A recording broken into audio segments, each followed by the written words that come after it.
Eh bien bonjour, c'est IamAge et on est parti pour les crypto news de ce 26 mars 2021.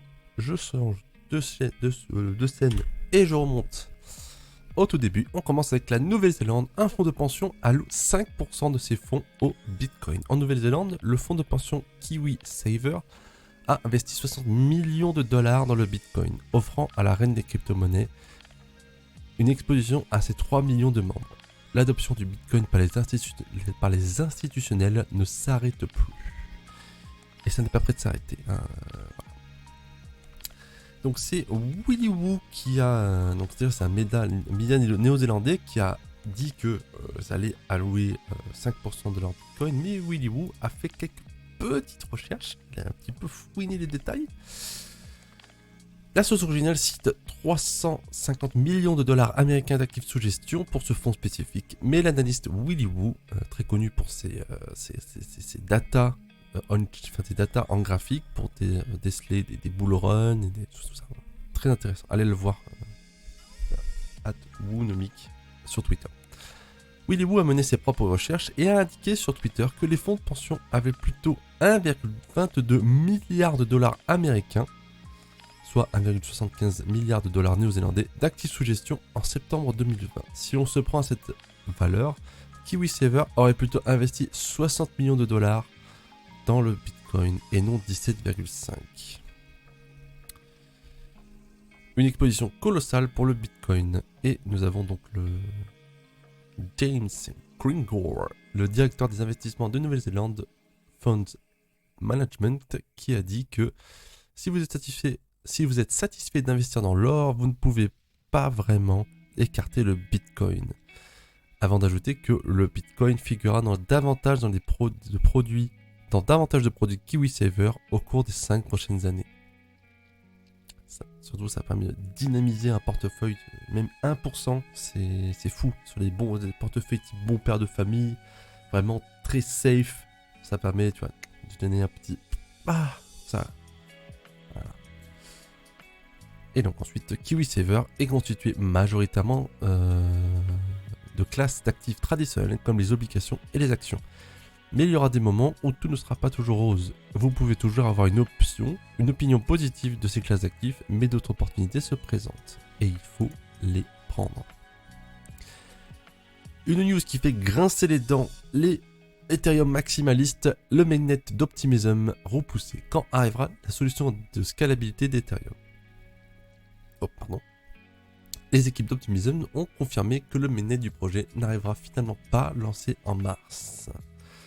C'est une mauvaise nouvelle pour Ethereum qui compte justement sur ces solutions de seconde couche pour améliorer sa scalabilité en attendant Ethereum. Ce qui est bien avec Optimism, je crois que c'est mieux implémenté dans Ethereum, ce n'est pas une sidechain, on va dire, à peu près en parler. C'est un peu mieux implanté plutôt que... voilà. C'est pour ça que c'est très attendu.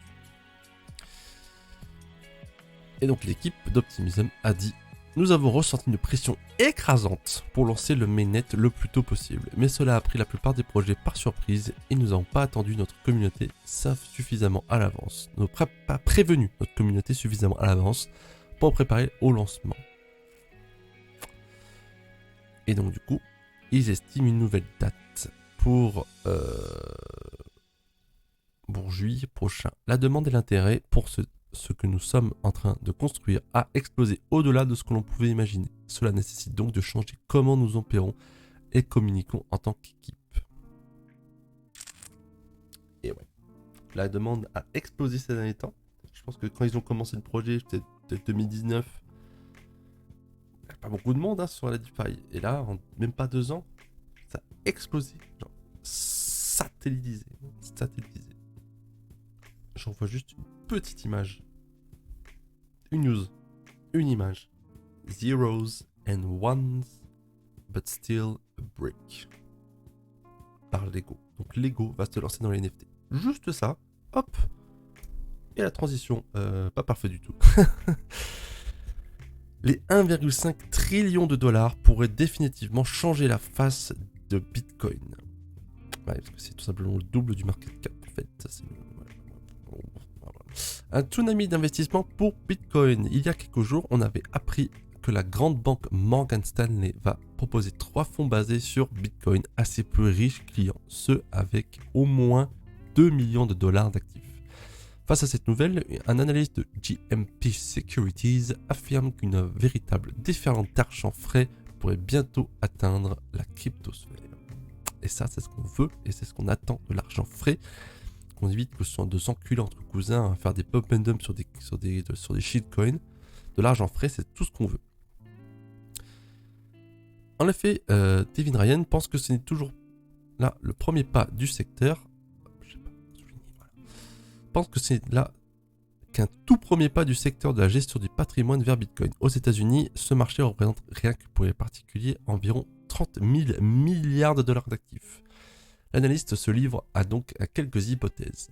Même avec une exposition relativement modeste, de l'ordre d'une allocation de 5% d'un portefeuille à cet actif, cela représenterait 1500 milliards de dollars de capital supplémentaire dans le Bitcoin, ce qui est supérieur à sa capitalisation boursière actuelle.